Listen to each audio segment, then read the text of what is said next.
وہ ہاسپٹل آ گئی تھی۔ 2 گھنٹے کی میٹنگ، 10 ڈاکٹروں کا بورڈ، اس کی سب رپورٹس اور ان کی امید بھری باتیں۔ وہ بے نیازی سے اپنے ناخن چباتی رہی تھی۔ اس کا چہرہ بے تاثر تھا۔ جب وہ بول بول کر تھک گئے تو اس نے سب کی طرف دیکھ کر سرد مہری سے پوچھا، میں نے سب باتیں سن لی، سمجھ لی، بس ایک سوال کا جواب دے دیں، کیا میں زندہ رہوں گی؟ ہمیشہ تو کوئی بھی زندہ نہیں رہے گا، ہیڈ ڈاکٹر نے کہا۔ کیا میں کم سے کم 40-50 سال اور زندہ رہوں گی؟ میں 40-50 سیکنڈز بعد زندہ ہوں گا یا نہیں یہ میں بھی نہیں جانتا۔ میں جانتی ہوں آپ 40-50 سال بعد بھی زندہ رہیں گے، کیونکہ آپ اس کرسی پر نہیں بیٹھے جس پر میں بیٹھی ہوں۔ وہ کرسی الٹ کر کھڑی ہو گئی۔ میں حقیقت تسلیم کر چکی ہوں، آپ سب بھی کر لیں اور مجھے بیہودہ خوابوں کی بھول بھلائیوں میں بھٹکانا بند کریں۔ میں آپ کو خود کو دھوکہ دینے نہیں دوں گی۔ وہ میٹنگ روم سے باہر آ گئی۔ وہ واپس پرانے فیز میں چلی گئی تھی۔ اس کی چال میں تندی تھی۔ وہ راہداری عبور کر رہی تھی کہ اسے ٹیرس پر کھڑی بچی پر شیلے کے ہونے کا گمان ہوا۔ تیز تیز اٹھتے اس کے قدم تھم گئے۔ وہ شیلے نہیں ہو سکتی، یہ دیکھنے کے لیے وہ اس کی سمت بڑھ گئی۔ وہ شیلے ہی تھی۔ آج بھی اس کے ہاتھ میں پھول تھے۔ شیلے، تم یہاں کیا کر رہی ہو؟ سر کو اس کی سمت جھکا کر کہا، پھر گھٹنوں کے بل بیٹھ کر اس کے شانے پر ہاتھ رکھ دیے۔ جواب دینے کی بجائے اس نے پھول اس کی سمت بڑھا دیے۔ آپ کا انتظار کر رہی تھی۔ تمہیں کیسے پتہ چلا کہ میں یہاں آئی ہوں؟ اس نے اس کے گالوں پر پیار کیا۔ ہنس کر اس نے اپنا رخ آسمان کی سمت پھیر لیا اور ہاتھ اٹھا کر اشارہ کیا۔ مجھے آسمان بہت پسند ہے، اور آپ کو؟ مجھے اب کچھ بھی نہیں پسند۔ مجھے اب کچھ بھی پسند نہیں رہا۔ شیلے نے ہاتھ بڑھا کر اس کا ہاتھ پکڑ لیا اور اسے اپنے ہاتھ کی طرح آسمان کی سمت بلند کر دیا۔ جو زمین پر نہیں ہو سکتا وہ آسمان سے ہوتا ہے۔ ضرور ہوتا ہے، اسی لیے مجھے آسمان پسند ہے۔ اس کا جسم مجسم ہوا۔ اس نے ایک نظر آسمان اور ایک نظر شیلے کو دیکھا۔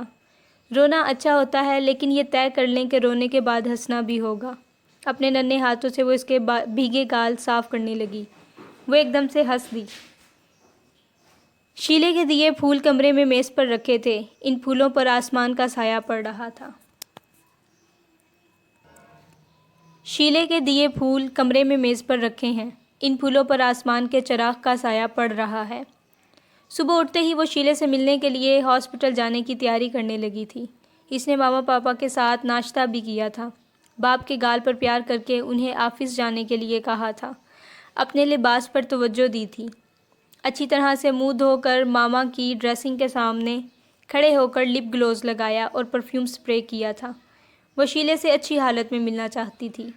راستے میں اس نے اس کے لیے پھول اور چاکلیٹس لیں۔ ایک چھوٹا سا بیئر بھی لے لیا تھا۔ مجھے شیلے سے ملنا ہے، وہ یہاں کسی وارڈ میں ایڈمٹ ہے۔ کمپیوٹر پر شیلے کا نام ٹائپ کرتے ریسیپشنسٹ کے ہاتھ رک گئے، جیسے اسے یکدم سے کچھ یاد آیا تھا۔ اس نے سر اٹھا کر ہدا کو دیکھا۔ اسے کمپوز ہونے میں کچھ وقت لگا۔ شیلے، 9-10 سال کی بچی؟ وہ پوچھ رہی تھی، کنفرم کر رہی تھی۔ اس نے سر ہلا دیا۔ میرے ساتھ آئیں۔ وہ اٹھ کر کھڑی ہو گئی۔ وہ سینئر ڈاکٹر کے آفس کی طرف جا رہی تھی۔ شیلے، تمہیں کہاں ملی تھی ہدا، اور کب؟ لیڈی ڈاکٹر ریسیپشنسٹ کی نسبت کم حیران ہوئی تھی۔ ہدا نے چیئر پر بے چینی سے پہلو بدلا۔ اسے کچھ عجیب لگ رہا تھا۔ پہلی بار وہ مجھے گھر ملنے آئی تھی، پھر وہ مجھے اس ہاسپٹل کے کوریڈور میں ملی تھی۔ اس نے بتایا وہ بھی بیمار ہے، یہیں ایڈمٹ ہے۔ وہ ٹھیک تو ہے ڈاکٹر؟ اسے کچھ… وہ گھبرا گئی، زبان اٹکنے لگی۔ وہ ٹھیک ہی ہوگی جہاں بھی ہوگی۔ انفیکٹ وہ یہاں 18 سال پہلے آئی تھی۔ وہ ہنس دی۔ ڈاکٹر، اس کی عمر 9-10 سال ہے، آپ کے پاس وہ 18 سال پہلے کیسے آ سکتی ہے؟ یہ سچ ہے ہدا، یہاں کے ریکارڈ کے مطابق وہ یہاں 18 سال پہلے آئی تھی۔ وہ ایک یتیم خانے میں رہتی تھی۔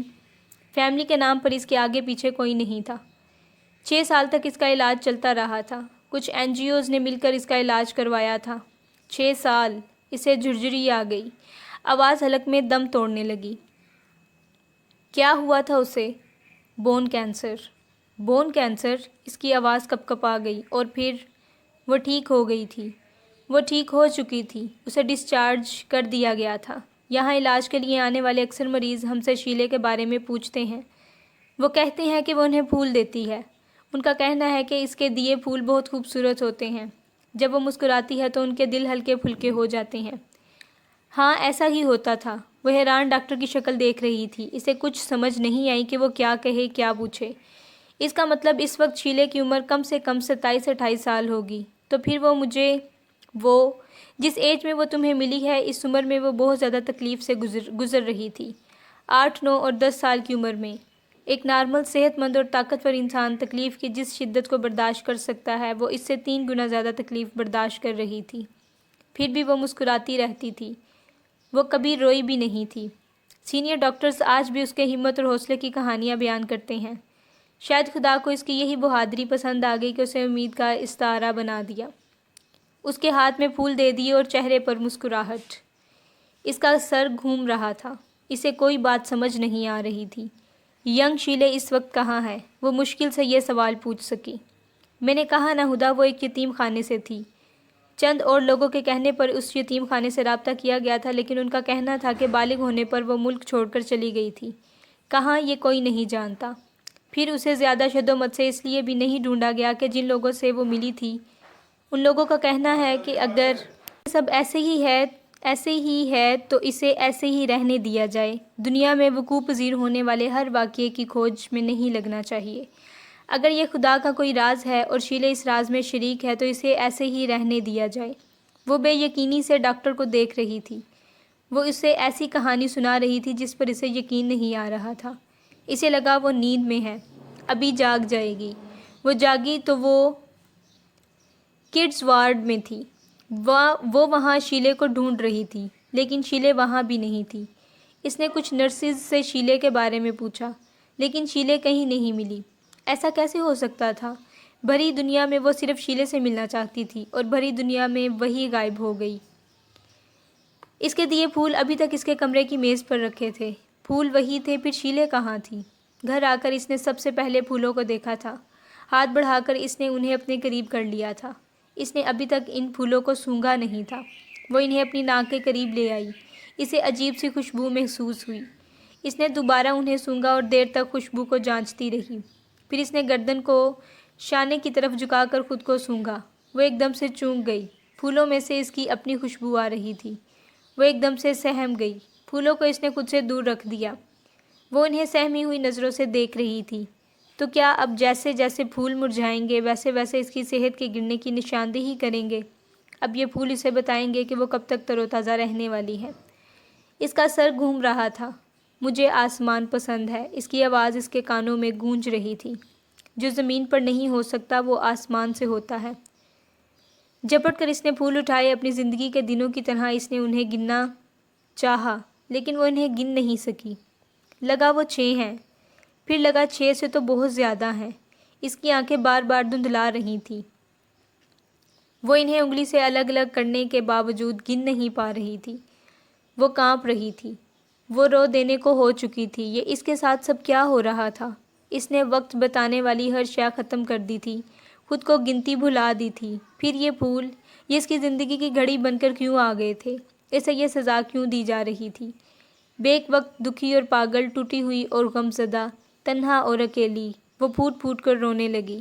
کتنی ہی دیر تک روتی رہی، اتنی دیر تک کہ دن جو روشن تھا وہ مدھم ہوتے ہوتے رات کی روشنی میں ڈوبنے لگا۔ آسمان پر کوئی ستارہ تو ظاہر نہیں ہوا تھا، لیکن ایک ستارہ تھا جو اس کے قریب ہی روشن ہو جانے کو تھا۔ میز پر رکھے کرسٹل کے گلاس نما گلدان کو اس نے کچھ دیر تک گھورا، ہتھیلی سے اپنے آنسو پوچھے اور بڑھ کر گلدان اٹھا لیا اور پوری شدت سے، ساری نفرت سے، کامل بے یقینی سے، مکمل بے ایمان ہو جانے سے شیشے کی چھت تک اٹھی دیوار پر دے ماری۔ دور خاموش پڑی جھیل، کنارے خاموش پڑے سوان اور ان کی آواز، اس سے آگے درختوں کے جھنڈ، اور جھنڈ سے آگے کائنات۔ شیشے کی دیوار کے ٹوٹنے کی آواز کائنات کی ہر شے نے سنی۔ شیشے کے ٹکڑے تیز آندھی کی طرح پیچھے کی سمت ٹوٹے، لیکن ان کے ذروں کے زمین پر گرنے سے کچھ پہلے، اتنی پہلے کہ انسان پلکیں گرائے اور اٹھا بھی لے۔ اس سے بھی کم وقت میں روشنی کی سمت سے سب کچھ کر گزرنے والے آسمان کی بلندی سے وہ آیا۔ وہ اندھیرے میں اندھیرا بن کر آئے تو بھی روشنی ہوتا ہے۔ سب تعریفیں اللہ کے لیے، جس نے تمہیں انسان پیدا کیا اور مجھے تمہارا نگران فرشتہ، اس نے کہا۔ اس کی ایسی زبردست موجودگی پر وہ اسے دیکھنے لگی۔ کرسٹل کا گلدان ٹوٹ چکا تھا، شیشے کی دیوار بھی۔ وہ جھک کر کرچیوں میں سے ایک ایک پھول الگ کر رہا تھا۔ وہ یکٹک اسے دیکھ رہی تھی، نہ وہ دیکھ کر حیران تھی نہ سن کر۔ اسے ایسا نہیں لگا کہ وہ کسی اجنبی سے مل رہی ہے، وہ تو اسے ہمیشہ سے جانتی تھی، بچپن سے، ایک ایک لمحے سے، لیکن وہ کبھی اس کی موجودگی کی قائل نہیں ہوئی تھی۔ اس کی آواز نے اسے یاد دلا دیا کہ یہ آواز اکثر اس کے کانوں میں گونجتی تھی۔ تب یہ آواز بے آواز تھی، اب یہ کلام تھی۔ جب وہ پہلی بار یونیورسٹی میں کانووکیشن کے دوران سیڑھیوں سے گر گئی تھی تو ایک لامکاں لمحے میں اس کی صورت دکھائی دی تھی۔ اسے ہی پست کیا جاتا ہے جسے بلند کرنا ہو۔ اٹھ کر کھڑی ہو جاؤ ہدا، وہ اس سے کہہ رہا تھا۔ پھر جب وہ اوپرا شو سے نکل کر پیرس کی سڑکوں پر بھاگ رہی تھی تب وہ اس کے ساتھ ساتھ تھا۔ اس لڑکی کی صورت جو to make the stars came out, ستاروں کی کندیلیں جلا دو، گاتی جا رہی تھی۔ وہ ریسٹورنٹ کے باہر لگے اس مزاحیہ بورڈ میں بھی تھا جو کہاں جا رہے ہیں آپ، یہاں آئیے، یہاں پینے کے لیے زندگی اور کھانے کے لیے امید ملتی ہے، کہہ رہا تھا۔ ماں کا ہاتھ چھڑا کر بھاگتا بچہ، آپ نے کہا تھا زندگی بہت خوبصورت ہے، وہ مجھے پرپل ڈریس میں بھاگتی ہوئی دکھائی دے رہی ہے، مجھے اس سے مل لینے دے۔ جس وقت وہ پھوٹ پھوٹ کر روتے ہوئے بے ہوش ہوئی، لامکاں لمحے میں وہ اسے پھر دکھائی دیا تھا۔ جو زمین والے نہیں کر سکتے وہ آسمان والا کرتا ہے۔ اپنے یقین کو بیدار کرو، خود کو بیدار کرو ہدا۔ وہ بیدار ہو چکی تھی، یکٹک اسے دیکھ رہی تھی۔ سب پھول سمیٹ کر وہ اس کے قریب آیا اور ان پھولوں کو اس کی سمت بڑھا دیا۔ دو تمہارے دائیں بائیں، دو آگے اور پیچھے ہیں، اور ایک میں ہمیشہ ساتھ رہتا ہوں، اور میں ہمیشہ خیر کہتا ہوں۔ اس نے اپنا تعارف کروایا۔ تم نے اپنی طرف کھلنے والے سب دروازے بند کر دیے تو مجھے اپنی طرف کا دروازہ کھول کر آنا پڑا۔ ہدا، یہ تمہارا نام ہے۔ ہدا، یہ تمہارا نام ہے۔ درست ہدایت، یہ تمہارے نام کا مطلب۔ پھر تمہارا عمل بھٹکنا کیوں ہے؟ دونوں نے وقت کو کچھ وقت دیا۔ اب پھر تم مجھے نصیحتیں کرنے آئے ہو؟ میرا کسی بھی بات پر کوئی یقین نہیں ہے، اس نے پھر کہا۔ وہ اسے پوری طرح سے پہچان چکی تھی، جیسے 1000 سال انسان آئینے سے دور رہے اور 1000 سال بعد خود کو آئینے میں دیکھے اور فوراً پہچان جائے، یہ میں ہوں۔ یہ وہ تھا اس کا فرشتہ، اپنی چیزیں، اپنے لوگ، اپنا سایہ، اپنا آپ، اپنا نگران پہچاننے میں وقت نہیں لگتا۔ ایک خالی ڈبہ بھی تم سے اچھا ہے، کم سے کم اس میں ہوا تو ہے۔ وہ بیٹھ چکا تھا، وہ بس بدستور کھڑی تھی۔ تم مجھے نیچا دکھانے آئے ہو؟ خود مقصد حیات کو پانے کی کوشش کرو، اس سے پہلے کہ موت تمہیں پا لے۔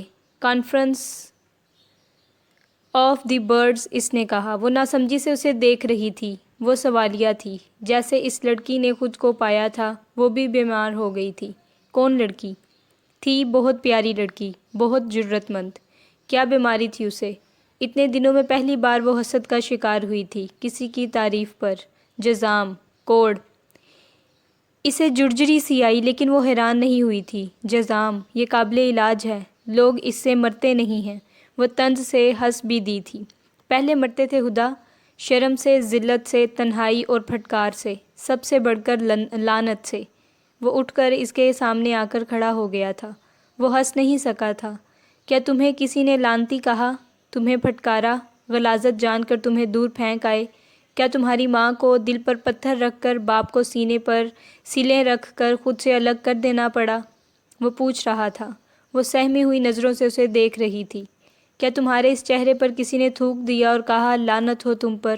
جس پر خدا کی پھٹکار پڑی ہے، اس پر ہماری بھی پھٹکار ہو۔ وہ سہم کر 2 قدم پیچھے ہٹی۔ کیا کہہ رہے ہو؟ کون تھی وہ؟ دبیسا، وہ بتانے جا رہا تھا۔ ڈوب چکے دن کی روشنی اس کی پشت پر غروب ہونے لگی تھی۔ دبیسا، یہ اس کا نام ہے۔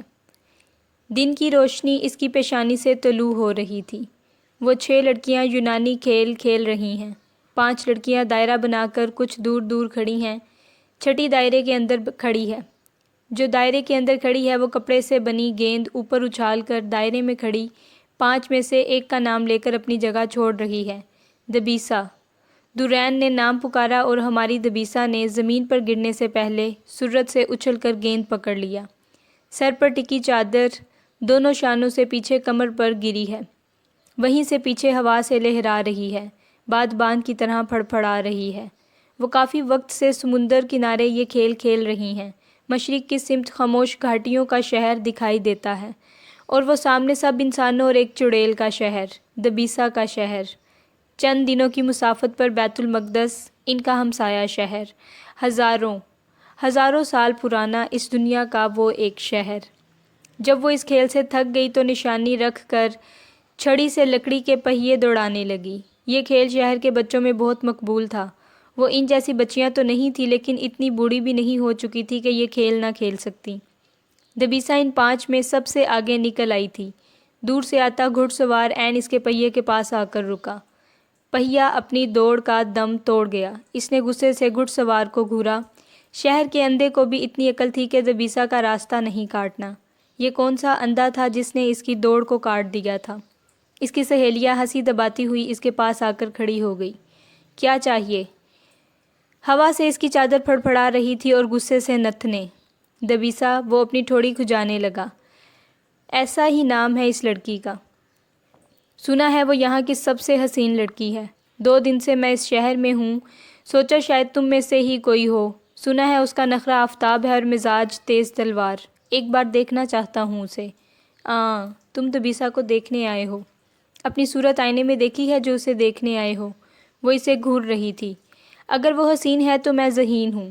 عقل اور شعور مجھ پر ختم ہے۔ اس نے گردن اکڑی، بیچاری گردن۔ جو اپنی زبان سے اپنی عقل کا اظہار کرتا ہے وہ بے وقوفوں کا سردار ہوتا ہے۔ بہت تیز زبان ہے تمہاری۔ کیا نام ہے تمہارا؟ بتاتی ہوں نام، پہلے تمہیں راستہ بتا دوں۔ دیکھو وہ ادھر تمہارے دائیں ہاتھ کنواں ہے، اس میں کود جاؤ، ورنہ بائیں ہاتھ تھوڑا سفر کرو، ایک گھاٹی آئے گی، اس پر سے کود جاؤ۔ اگر یہ بھی منظور نہیں تو ذرا انتظار کرو، میں مطب سے تمہیں زہر لا دیتی ہوں۔ زہر کیوں دبیسا؟ تمہارے دانت نکارا ہو گئے ہیں کیا؟ اس کی سہیلی نے اسے یاد دلایا۔ جلاد سہیلی۔ دانت؟ کیا مطلب ہے تمہارا؟ کس کے دانت؟ کیسے دانت؟ بیچارہ گھڑ سوار۔ مطلب صاف ہے، لوگ کہتے ہیں میرا کاٹا پانی مانگے بغیر دل بند ہو جانے سے مر جاتا ہے۔ اب اگر تم ایسے ہی مرنا چاہتے ہو تو بس یہ بتا دو تمہاری قبر کہاں بنائی جائے؟ گھوڑے پر لاد کر سمندر میں پھینک دی جائے یا لکڑیاں دہکا کر جھونک دی جائے؟ میرا خیال ہے آگ دہکا کر جھونک دی جائے۔ عرصہ ہوا شہر کو دونی نہیں ملی، کیڑے مکوڑوں نے جان عذاب کر رکھی ہے، تمہاری دونی سے وہ بھی مرمر آ جائیں گے۔ تو تم ہی دبیسا ہو؟ تمہاری زبان ہے یا کسی رومی کی تلوار؟ سانس لینے کے لیے رکتی ہے یا بس سانس کاٹ ڈالتی ہے؟ تمہیں لگا کہ رومیوں کا ذکر کرنے پر میں تمہیں جھک کر سلام کروں گی؟ ہاں ایسا ہی ہوگا۔ ٹھہرو، مجھے جھک کر سلام کر لینے دو۔ وہ چلتی ہوئی اس کے قریب گئی اور وہ حیرت سے اسے دیکھتا رہا۔ اسے کچھ سمجھ نہیں آ رہا تھا۔ سمجھ تب آیا جب اس کے دانت اس کی ٹانگ کے گوشت اور ہڈی میں پیوست ہو گئے۔ کھلا سمندر، خاموش گھاٹیاں اور ہنستا بستا شہر، سب دبیسا کے کرتوتوں اور گھڑ سوار کی چیخوں سے گونج اٹھا۔ دبیسا، دبیسا، میں تمہارا کیا کروں؟ کسی سے شادی کرو گی یا نہیں؟ وہ چڑھ کر پوچھ رہے تھے۔ والد، والد، والد، مجھ سے نرم لہجے میں بات کریں۔ آپ کا لہجہ میرے دانتوں کی کاٹ سے زیادہ تیز نہیں ہونا چاہیے۔ پتھر کی سل پر کھینچی لکیروں پر وہ گوٹیاں رکھ رہی تھی۔ انہوں نے ایک لمبا سانس کھینچا۔ ذرا سنبھل کر بیٹھے۔ وہ اچھا ہوش مند نوجوان تھا دبیسا، تمہارے چچا نے اس کی بہت تعریف کی تھی۔ اب ان کی آواز اتنی دھیمی ہو گئی کہ دبیسا کی ہنسی نکل گئی۔ واہ کیا ہوش مند تھا، اسے یہ تک معلوم نہیں تھا کہ سکرات کے پیالے میں کیا تھا۔ گوٹی کھسکا کر چال چلی۔ کیا تھا؟ زہر نہیں تھا کیا؟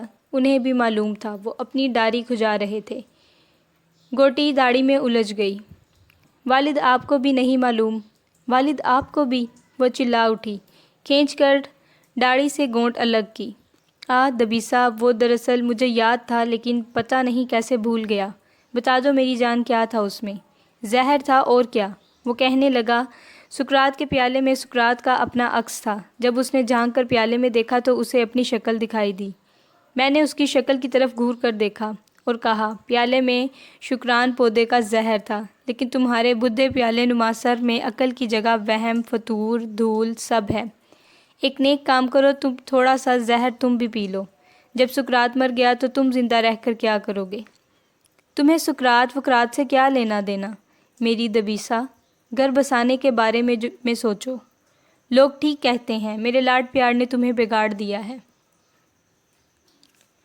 سارے شہر کا ناک میں دم کر رکھا ہے، سب لڑکیوں کو اپنے ساتھ ملا لیا ہے۔ تمہاری سب سہیلیاں لڑکوں میں 100 کیڑے نکالتی ہیں۔ مردوں میں جانوروں کی اور بھی قسمیں ہوتی ہیں والد، آپ یہ چوہے ہی کیوں ڈھونڈتے ہیں؟ خچروں کے ساتھ تو گزارا بالکل ہی مشکل ہے، بلکہ محال ہے۔ کیا خطہ زمین پر شیروں کی کوئی قسم موجود نہیں؟ شیر رومن اکھاڑوں سے نبرد ازماں ہیں، اب بتاؤ وہ گھر کیسے بسائیں؟ وہ چڑ گئے، جبکہ ان خچروں کو ان اکھاڑوں میں کھینچنا چاہیے، ان اکھاڑوں میں کھپنا چاہیے۔ وہ دانت پیس کر بولی۔ دبیسا، ان کی آواز ذرا پھر سے بلند ہوئی۔ والد، چپ کر جائیں والد، چپ کر جائیں۔ اس نے پٹک کر گوٹی ماری۔ گوٹی تو بچ گئی لیکن والد سہم گئے۔ ساری دنیا میرے حسن سے روب کھاتی ہے، آپ مجھے کھا جانے والی نظروں سے گھورتے ہیں۔ لوگ کیا کہیں گے؟ دبیسا کا باپ کیسا ظالم ہے؟ رومی کیا کہیں گے؟ دبیسا کا باپ کیسا جلاد ہے؟ رومیوں کی بیویاں کیا کہیں گی؟ دبیسا کا والد کیسا سخت کلام ہے؟ نہ کریں والد، نہ کریں، ورنہ آپ کے ہاتھ پیر باندھ کر میں آپ کو گھاٹی تک لے جاؤں گی، وہاں چھوڑ آؤں گی، چھوڑ کر بھول آؤں گی۔ ہزاروں سالوں بعد جب آپ کو لینے جاؤں گی تو پھر یہی کہوں گی، چپ کر جائیں والد، میرے لیے یہ چوہے ڈھونڈنا بند کر دیں۔ والد کا ہنس ہنس کر برا حال ہو چکا تھا۔ دبیسا، تمہاری زبان، تمہارا کلام میرا تو دل موہ لیتا ہے میری جان، پر شہر کے لوگوں پر رحم کرو، انہیں کاٹنا بند کرو۔ گھر میں سبزیاں پھل سب رکھے ہیں، بھیڑیں بھی ہیں، انہیں کام میں لے آؤ۔ چاہو تو کچا گوشت کھایا کرو، لیکن اجنبیوں کو کاٹنا بند کرو۔ شہر کے لوگوں نے تو عرصہ ہوا تمہارے تیز دانتوں کے وار پر وویلا مچانا چھوڑ دیا۔ شہر بھر میں شاید ہی کوئی خوش قسمت ایسا بچا ہوگا جو تمہارے دانتوں کے وار سے بچ گیا ہوگا۔ آج تم نے ایک خاتون کے بھائی کو کاٹ کھایا، ہاتھ اٹھا اٹھا کر بد دعائیں دے رہی تھی وہ تمہیں، وہ تو تمہیں جان سے مار ڈالنا چاہتی تھی۔ میں نے انہیں بہت مشکل سے ٹھنڈا کیا۔ 3 بھیڑوں پر معاملہ ختم ہوا۔ اگر سچ کہوں تو تم نے اسے ایسے کاٹا کہ اس سے ٹھیک سے کھڑا بھی نہیں ہوا جا رہا تھا۔ دبیسا، بس کرو۔ آپ پھر بولے والد، پھر بولے آپ۔ اس نے کپڑا پکڑ کر والد کے ہاتھ باندھنا شروع کر دیے، پھر دوسرے کپڑے سے ان کا منہ باندھ دیا۔ دہلیز تک جا کر استنبل کی طرف منہ کر کے آواز لگائی۔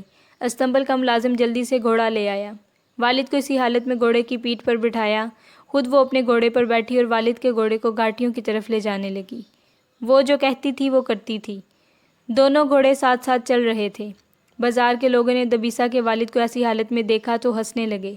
والد خود بھی ہنس رہے تھے، لیکن دبیسا نہیں ہنس رہی تھی۔ اس کا ماننا تھا کہ جب کسی کو سزا دی جائے تو پھر سنجیدہ رہا جائے، ورنہ سزا ایک مذاق بن کر رہ جائے گی۔ دبیسا، اپنے والد کو کہاں لے جا رہی ہو؟ سبزیوں پھلوں کی ٹوکریوں کے ڈھیر کے پاس کھڑے چچا نے پوچھا۔ والد کو سبق سکھانے، گھاٹی تک لے جا رہی ہوں۔ بہت دن ہوئے انہوں نے سورج کو غروب ہوتے نہیں دیکھا، لیکن وہاں تو بہت چوہے ہوتے ہیں۔ چچا نے فکر مندی سے ٹھوڑی پر ہاتھ رکھ لیا۔ بہت دن ہوئے انہوں نے چوہے بھی نہیں دیکھے۔ اس نے ہنسی دبانے والوں کو گھور کر دیکھا، ایک ایک کو۔ وہ چوہے تو بہت زہریلے ہیں، کاٹتے ہیں تو ناسور بن جاتے ہیں۔ آپ کی بہت سلام دعا ہے ان چوہوں سے چچا، آئیں آپ کو بھی ان سے ملوا لاتی ہوں۔ اپنا حال چال کہہ لیجئے گا، ان کا سن لیجئے گا، جی چاہا تو ایک آدھ کو بھون کر کھا بھی جائیے گا۔ بازار کے لوگ ہنسنے لگے۔ اس کی حرکتیں بچکانہ، بے وقوفانہ، باتیں دلیرانہ، دلربانہ تھی۔ وہ کسی سے ڈرتی ہی نہیں تھی۔ اچھا، یہ تربوز لیتی جاؤ، بہت میٹھا ہے، راستے میں کھا لینا۔ چچا نے ایک تربوز 2 ٹکڑے کر کے اس کی سمت بڑھایا۔ چچا پر احسان کرتے ہوئے اس نے تربوز قبول کر لیا اور تربوز کے سینے میں دانت گاڑ دیے۔ اتنا بھی میٹھا نہیں ہے جتنا چاہ کر آپ نے کہا تھا۔ تربوز تو واقعی میٹھا تھا، لیکن وہ اتنی جلدی کیوں مانتی؟ تربوز لیا ہے تو شکریہ بھی کہہ دو دبیسا۔ چچا باز آنے کے لیے تیار نہیں تھے۔ اس نے لگام کو جھٹکا دیا۔ چچا، لگتا ہے آپ کا بھی گھاٹی تک جائے بغیر گزارا نہیں ہوگا۔ آپ کی پسلی پھڑک رہی ہے۔ آپ شرافت سے والد کے پیچھے بیٹھیں گے یا میں نیچے اتر کر یہ انتظام کروں؟ چچا نے شریفانہ سا کہکا لگایا، ہاتھ جوڑ دیے۔ نہ، اپنے والد کو ہی لے جاؤ، میں اپنی پسلی کا علاج کرواتا ہوں، دوبارہ یہ تمہارے سامنے نہیں پھڑکے گی۔ ویسے ایک بات ہے دبیسا، میری خواہش ہے کہ تمہاری شادی کسی رومی سے ہو، تاکہ جو آدھی دنیا فتح ہونے سے رہ گئی ہے وہ تم فتح کر لو۔ تلوار تمہارے کس کام آئے گی جب زبان ہی سب کام کرنے کے لیے کافی ہے؟ والد کی ایک تلوار دیوار پر لٹکی ہے، کہیں تو آپ کا کام اس سے تمام کر دوں۔ ایک زوردار قہقہا بازار میں گونجا، سب ہنسنے لگے۔ آپ کی پسلی کا تو پتہ نہیں، لیکن اب میری پسلی پھڑکنے لگی ہے۔ وہ گھوڑے سے اترنے لگی تو چچا قہقہا لگاتے ہوئے بازار سے بھاگ گئے۔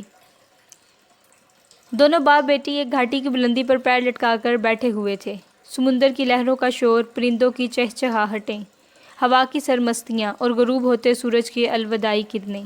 دنیا کیسی خوبصورت تھی۔ ایک اور سورج غروب ہو گیا۔ والد نے آہ بھر کر کہا، آج کا سورج کل کے سورج کے لیے رخصت ہو گیا۔ آپ نے ایسے کیوں نہیں کہا والد؟ تربوز کھاتے دبیسا نے پوچھا۔ وہ ہنس دیے، تم بچی ہو، تمہارے پاس بہت سورج پڑے ہیں۔ میں بوڑھا ہو چکا ہوں، ایک ایک سورج کو انگلیوں پر گنتا ہوں۔ میری عمر کے دن ہی کتنے بچے ہوں گے۔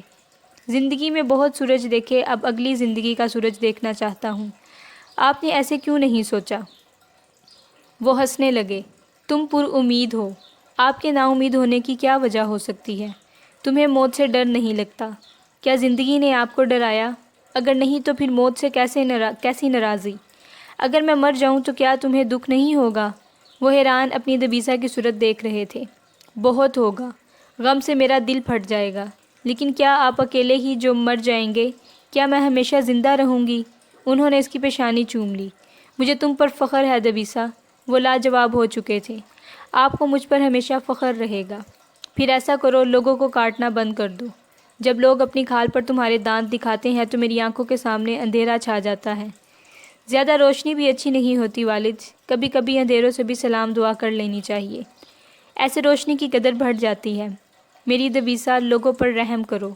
تم کاٹتی کیوں ہو؟ میں آج تک نہیں سمجھ سکا۔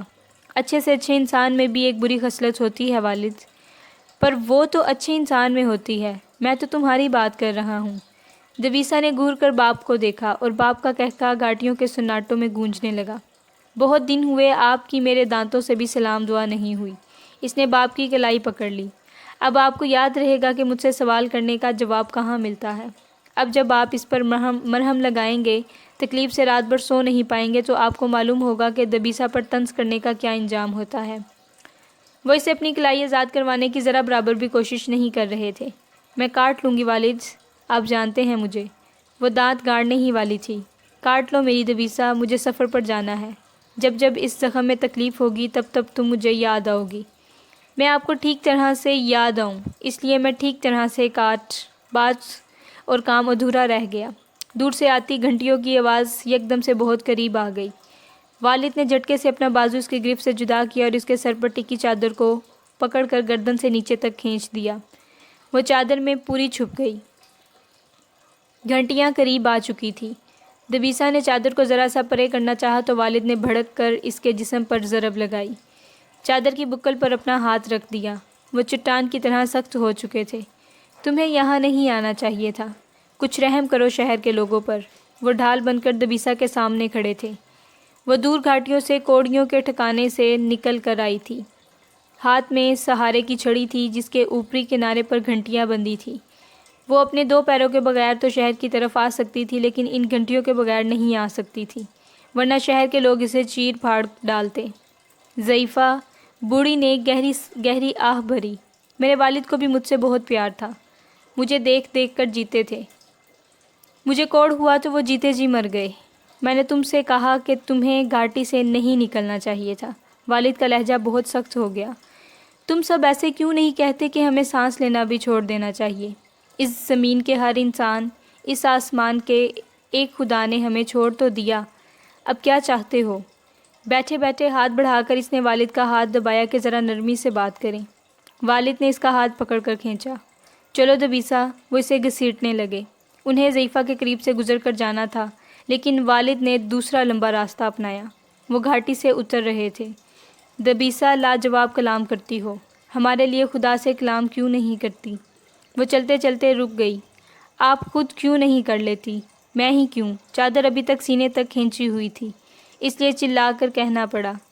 کچھ کو کچھ پر فوقیت ہوتی ہے دبیسا، تمہارے اطوار کہتے ہیں، تمہیں خدا کو راضی کرنے کے انداز آتے ہیں، تمہاری ایک ایک ادا بتاتی ہے، تمہیں خدا کی مرضی زمین پر لانا آتی ہے۔ وہ ان کی سمت گھوم کر بلند آواز سے بولی، کیا بات کرتی ہیں؟ خدا سے میں نے مصری ریشم کے لیے کہا تھا، درین کی شادی کے لیے۔ ابھی تک اس ریشم سے محروم ہوں، اب درین کی شادی پر کیا پہنوں گی؟ اس نے ہنس کر کہا۔ وہ بھی ہنس دی۔ والد کا غصے سے برا حال تھا۔ اس کا بازو اپنی گرفت میں لے کر وہ اسے اپنے ساتھ گھسیٹ رہے تھے، اس لیے وہ گرتے پڑتے چل رہی تھی۔ خدا کی مرضی کے آگے ریشم کی کیا اوقات ہے دبیسا؟ خدا کی مرضی زمین پر لانا کسے کہتے ہیں؟ اس نے چلا کر پوچھا۔ جب لے آؤ گی تو جان جاؤ گی، چلا کر ہی جواب ملا۔ اس نے ایک ہاتھ سے چادر کا کونا اٹھا کر گردن موڑ کر پیچھے دیکھا۔ بہت دور کھڑی وہ اسے ہی دیکھ رہی تھی۔ دونوں کی نظریں ملی اور دونوں ہی ہنس دی۔ دو میں سے ایک کوٹ زدہ تھی اور ایک ہونے والی تھی، ہماری دبیسا۔ وہ بہت جلد ان گھاٹیوں میں آ کر رہنے والی تھی۔ ریشم کا مصری تھان عین وقت پر پہنچ گیا تھا، سفید رنگ کا۔ کچھ عرصے پہلے اس نے بازار میں ایک رومی عورت کو دیکھا تھا، اسے اس جیسا لباس بنوانا تھا۔ وہ مشکل سا تھا لیکن دورین سلائی کڑھائی میں بہت ماہر تھی۔ اس نے اسے کچی زمین پر اس لباس کا نقشہ بنا کر دکھایا تھا۔ پر تم اس میں بہت عجیب نہیں لگو گی دبیسا؟ وہی دورین کی کام چوری کی عادت۔ میں نے تمہیں لباس بنانے کے لیے کہا ہے، منہ نہیں۔ تمہارا یہ ریشم سمندر میں غرق کر رہوں گی، مجھ سے کام لے رہی ہو تو احترام بھی دو۔ نہ جانے کیوں سارا شہر میرا تحمل آزمانے پر تلا رہتا ہے۔ نہیں لینا مجھے تم سے کوئی کام وام، اس نے منہ پھلا کر کہا۔ اپنا ریشم کھینچ لیا۔ اچھا کوشش کرتی ہوں، شاید تمہارا لباس ویسا ہی بن جائے جیسا تمہیں چاہیے۔ وہ تو ٹھیک ہے لیکن دیکھنا ایسا نہ ہو کہ تمہارے چھوٹے بہن بھائی اس ریشم میں شہر کی گلیوں میں خاک ہوتے ہوئے ملے۔ میرا مطلب خاک آلود۔ معاف کرنا، اس میں اپنی والدہ کو بھی شامل کر لو۔ میری چیزوں سے انہیں سخت چڑ ہے، وہی پسند کرتی ہیں جو میں کرتی ہوں، اپنی عمر کا بھی لحاظ نہیں کرتی۔ یہ نہ ہو مجھ سے پہلے وہ اسے پہن کر بازار خریداری کرنے چلی جائیں۔ دورین نے دانت پیسے۔ والدہ سے کہوں گی وہ اسے پہن کر خریداری کرنے نہ جائیں، دبیسا کا گلا دبانے چلی جائیں۔ والدہ خریداری کر کے دبیسا کا گلا دبانے آ چکی تھی اور ریشم کو اٹھا کر دیکھ رہی تھی۔ کیا نصیب ہے تمہارے دبیسا، کیا ریشم منگوایا ہے تم نے؟ دبیسا نے دورین کو گھور کر دیکھا۔ دورین نے والدہ کے ہاتھ سے تھان کھینچنا چاہا تو انہوں نے اسے پورا کھول کر شانے پر پھیلا لیا۔ واہ، کمال کا کپڑا ہے، کوئی وزن نہیں، اسی لیے مصری ریشم مشہور ہے۔ دبیسا کپڑا بچے تو کپڑا نہیں بچے گا خالہ، دورین کہتی ہے کپڑا کم ہے، مشکل سے ہی میرا لباس بنے گا۔ دورین تو پاگل ہے، میں بناؤں گی تمہارا لباس، دیکھنا پھر کتنا کپڑا بچے گا۔ لیکن پھر آپ کی گردن نہیں بچے گی خالہ، اس نے دانت پیس کر کہا۔ دورین نے کھانسنا شروع کر دیا۔ وہ پھر سے اپنی سہیلی اور ماں کی لڑائی نہیں چاہتی تھی۔ اس نے جلدی سے ریشم سمیٹ کر دبیسا کے ہاتھ میں دیا۔ دیکھو اسے اپنے ساتھ لے جاؤ، میرے چھوٹے بہن بھائی شرارتی ہیں، اسے نقصان پہنچا دیں گے، تم لے جاؤ اور خولا سے بنوا لو، میری طبیعت ویسے بھی ٹھیک نہیں رہتی۔ وہ اشارے سے کہہ رہی تھی کہ ریشم سمیٹ لو جلدی سے، ابھی تو کھسکو۔ میری بھی طبیعت خراب ہو رہی ہے خالہ، آپ کی طبیعت کیسی ہے؟ اس کا منہ پورا پھول گیا۔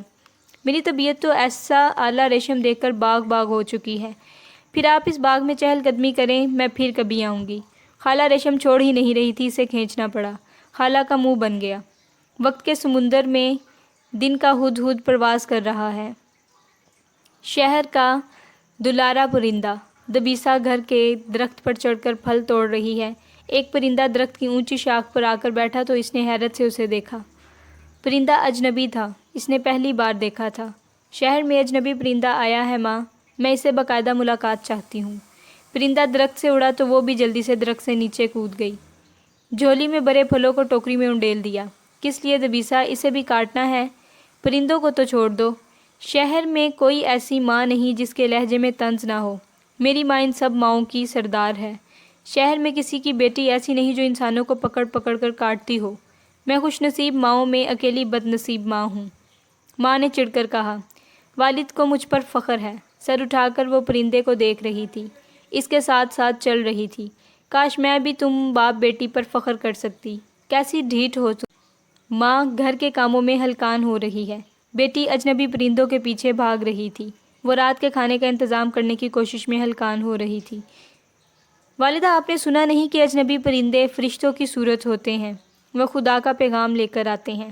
اپنی ماں کے ساتھ گھر کے کاموں میں مدد کراؤ، یہ پیغام لایا ہے پرندہ۔ فرشتے ایسی خراب باتیں نہیں کرتے۔ وہ گھر کی دہلیز سے باہر جا رہی تھی۔ گھر کے کام کرنا خراب باتیں ہیں۔ جو تم لوگوں کی کھالیں ادھیڑتی پھرتی ہو، وہ اسی کے مستحق ہیں۔ پرندہ شہر سے باہر جا رہا تھا۔ ہماری دبیسا بھی شہر سے باہر جا رہی تھی۔ پھر وہ پرندے کے ساتھ ساتھ گھاٹیوں تک چلی گئی۔ پہلے پرندہ گھاٹیوں کی چوٹیوں پر اڑتا رہا، پھر وہ ان گھاٹیوں کے اندر اتر گیا۔ اسے مایوسی ہوئی۔ ایسا پیارا پرندہ کہاں چلا گیا؟ ایسی گندی اور بدبودار جگہ۔ والد نے اسے اپنی قسم دی تھی کہ کچھ بھی ہو جائے وہ کبھی اس طرف نہیں جائے گی۔ وہ کوڑیوں کا ٹھکانہ ہے۔ وہ واپس گھر کی طرف آ رہی تھی کہ اسے گھنٹیوں کی آواز سنائی دی۔ یہ وہی ضعیفہ تھی۔ گھنٹیوں کی آواز ساری کائنات کی آواز بن گئی تھی۔ وہ شہر کی دہلیز سے بچ بچ کر چل رہی تھی۔ دونوں ایک ہی راستے پر دو مختلف سمتوں میں تھی، وہ شہر کی طرف، وہ شہر سے دور ویرانے کی طرف۔ اچانک ضعیفہ نے اپنی آنکھ پر ہاتھ رکھ لیا۔ وہ لڑکھڑا کر گر بھی گئی تھی۔ اس کے تکلیف سے بلبلانے کی آواز اس تک بھی آ رہی تھی۔ ایک ساتھ کئی پتھر ضعیفہ کے جسم سے ٹکرا رہے تھے۔ وہ زمین پر بے کل ہو رہی تھی۔ اس کی کھال سے خون بہنے لگا تھا۔ دبیسا بھاگ کر اس کی طرف آئی۔ کچھ دور ایک درخت کی شاخ پر چڑھ کر بیٹھا خرطوم اسے دکھائی دے گیا تھا۔ حسب عادت شہر کے دوسرے بچوں کو اپنے ساتھ ملا کر وہ کوڑیوں پر پتھر مارنے میں مصروف تھا۔ بچے اسے پتھر اٹھا اٹھا کر دے رہے تھے اور وہ تاک تاک کر مار رہا تھا۔ اس کا نشانہ اتنا پکا تھا کہ ضعیفہ کی ناک، کان، آنکھ سے خون بہنے لگا۔ وہ ان کی طرف آندھی طوفان کی طرح لپکی تو سب اس کی شکل دیکھتے ہی بھاگ گئے۔ لیکن خرطوم کو درخت سے اترنے میں وقت لگا۔ میری شکل کی طرف دیکھو، پہچانتے ہو میں کون ہوں؟ خرطوم کو گریبان سے گھسیٹ کر وہ زمین پر پٹک چکی تھی اور اب اس پر جھکی اس سے پوچھ رہی تھی، تم اس شہر کی چڑیل ہو، بلا ہو، تمہیں کون نہیں پہچانتا؟ وہ پشت کے بل پیچھے کھسک رہا تھا۔ دبیسا نے اس کے ایک ہاتھ پر اپنا پیر رکھ کر دباؤ بڑھا دیا۔ اس چڑیل کے دانت دیکھو۔ اس نے منہ کھول کر اپنے دانت انگلی سے ٹھونک کر پوچھا، نظر آئے؟ اب وہ اس کا ایک کان پکڑ کر شدت سے مروڑنے لگی تھی۔ خرطوم کا دم نکل رہا تھا۔ خوف سے اس کی آنکھیں ابل رہی تھیں۔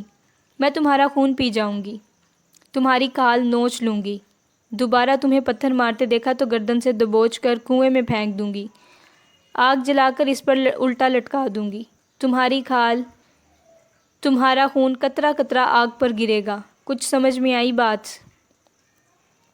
معاف کر دے دبیسا چڑیل، معاف کر دو۔ بچے نے اپنا کان آزاد کروانا چاہا۔ بلند آواز سے کہو کہ دوبارہ پتھر نہیں پھینکو گے۔ میں دوبارہ کبھی کسی پر بھی پتھر نہیں پھینکوں گا۔ دبیسا میرا کان گیا، دبیسا میری جان گئی۔ ذرا رکو، تم پر ایک نشانہ لگا دوں۔ ذرا رکو، تم پر ایک نشان لگا دوں۔ پتھر مار مار کر تم نے اسے خون سے نہلا دیا ہے۔ اب تم بھی دیکھو کہ جب کھال سے خون نکلتا ہے تو کیسا لگتا ہے۔ خرطوم کی کلائی آنکھوں کے سامنے لا کر اس نے اس پر اپنے دانت گاڑ دیے۔ بچے کی چیخ سے پہاڑی گھاٹیاں گونج اٹھیں۔ وہ حیرت سے اسے دیکھنے لگی۔ ابھی تو میں نے کاٹا ہی نہیں، تم چلائے کیوں؟ اس نے زیادہ نہیں کاٹا تھا، بس کاٹا تھا۔ اس بس کاٹا نے بچے کے جسم سے جان کا کانٹا نکال ہی دیا تھا۔ وہ زمین پر پشت کے بل کھسکتے ہوئے اٹھ کر بھاگنے کی کوشش کر رہا تھا۔ وہ چیخ رہا تھا، چلا رہا تھا۔ پھر اس نے مٹھیوں میں خاک بھری اور دبیسا کی آنکھوں میں جھونک دی۔ جتنے پتھر ہاتھ آئے انہیں دبیسا پر اچھالنے لگا۔ خاک نے دبیسا کی نظروں سے لحظے بھر کے لیے اوجھل کر دیا تھا۔ وہ شہر کی طرف بھاگ رہا تھا۔ دبیسا بھی اس کے پیچھے بھاگ رہی تھی۔ گھاٹیوں سے اس کا پرندہ نکل آیا تھا۔ وہ دبیسا کے سر کے اوپر اڑ رہا تھا۔ دبیسا کی چادر بھی تو اڑ رہی تھی۔ ایک پرندہ آسمان کے نیچے اڑ رہا تھا، ایک پرندہ زمین کے اوپر اڑ رہا تھا۔ بھاگتا ہوا خرطوم بازار سے گزرا۔ ہفتے کا دن کام سے آرام کا دن تھا تو آج بہت رش تھا۔ وہ بھیڑ کو ہاتھ سے دھکیلتا ہوا چلاتا ہوا بھاگ رہا تھا۔ ماں، ماں، دبیسا چڑیل میرے پیچھے لگ گئی ہے، کوئی مجھے بچائے، وہ چلاتا جا رہا تھا۔ اس نے بازار میں کتنے ہی لوگوں کی چیزیں گرا دی تھیں۔ دبیسا چڑیل نے شہر کو سر پر اٹھا لیا تھا۔ وہ لوگوں کو دھکے دیتی ہوئی خرطوم کے پیچھے بھاگ رہی تھی۔ وہ اس کا خون پی لینا چاہتی تھی۔